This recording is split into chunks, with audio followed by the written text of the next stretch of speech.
Ayatollah Ali খামেনির মৃত্যুর পর ইরানের সর্বোচ্চ নেতা হিসেবে তার ছেলে মুজতবা খামেনির নাম জোরে সোরে উচ্চারিত হচ্ছে।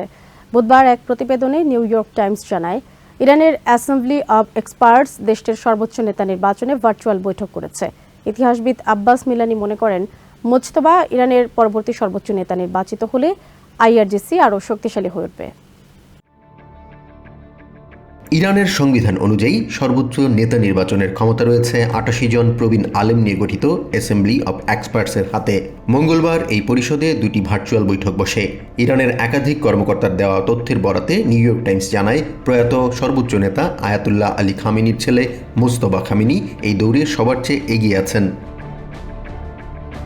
তবে সর্বোচ্চ নেতা নির্বাচনে মঙ্গলবার কোম শহরে যেখানে আলেমদের বসার কথা ছিল, সেখানে বিমান হামলা চালায় ইসরায়েল।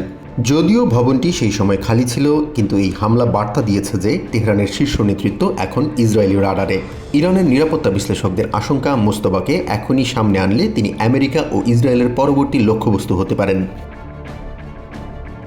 স্ট্যানফোর্ড ইউনিভার্সিটির ইতিহাসবিদ আব্বাস মিলানি মনে করেন, মুজতবাকে নির্বাচিত করা হবে একটি কঠিন সিদ্ধান্ত। যদি তিনি নির্বাচিত হন, তবে বুঝতে হবে ইরানের লাগাম এখন সম্পূর্ণভাবে ইসলামিক রেভলিউশনারি গার্ড আইআরজিসির হাতে। আব্বাস মিলানি বলেন, সম্প্রতি ইরানের সরকার বিরোধী বিক্ষোভে প্রায় ৭,০০০ মানুষ নিহত হয়েছেন। বিরোধীরা মুজতবার শাসনকে পুরনো স্বৈরতন্ত্রের ধারাবাহিকতা হিসেবেই দেখছেন।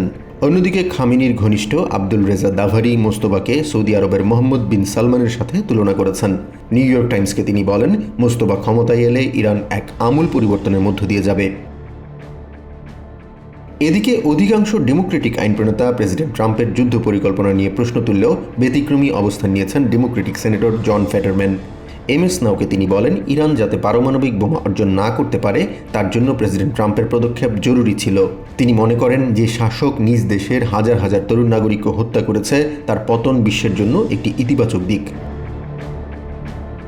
ইরানের ভেতরে এবং বাইরে এখন একটাই প্রশ্ন, পরবর্তী শাসক কে হতে যাচ্ছেন। মুজতবা খামেনি ছাড়াও আলীরেজা আরাফি এবং সৈয়দ হাসান খোমেনির নাম আলোচনায় রয়েছে। ওয়াশিংটনের সংবাদ সম্মেলনে ডোনাল্ড ট্রাম্প দাবি করেছেন, ইরানের সম্ভাব্য অনেক নেতাই ইতিমধ্যে মারা গেছেন। তিনি সতর্ক করে বলেন, আগের নেতার মতোই খারাপ কেউ ক্ষমতায় আসুক, তা আমেরিকা চায় না।